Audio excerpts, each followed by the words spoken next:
جريمة تهز السعودية ومكافأة ضخمة لمن يدلي بمعلومات عن الجناة. إليكم التفاصيل كاملة، ولكن قبل ذلك لا تنسوا الاشتراك في القناة. تفاعل نشطاء التواصل الاجتماعي مع جريمة قتل الشاب السعودي محمد بن راجح السبيعي على أيدي السويين في جدة.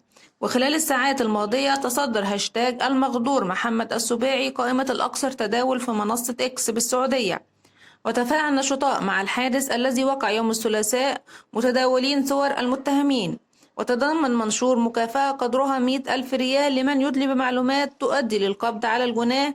فيما ذكر منشور آخر أنهما متواجدان حاليا في الطائف، ووجهتهما هي جازان للهرب خارج المملكة. وفي وقت سابق قال المتحدث باسم شرطة منطقة مكة المكرمة في بيان إن الجهات الأمنية بمحافظة جدة باشرت بلاغا عن تعرض مواطن لإطلاق نار أثناء تواجده في منطقة جبلية غير مأهولة بالسكان، نتج عنه وفاته على عين المكان، وجاري اتخاذ الإجراءات النظامية بحق ذلك. وإلى هنا نكون وصلنا إلى نهاية خبرنا. دمتم في رعاية الله وأمنه، والسلام عليكم ورحمة الله وبركاته.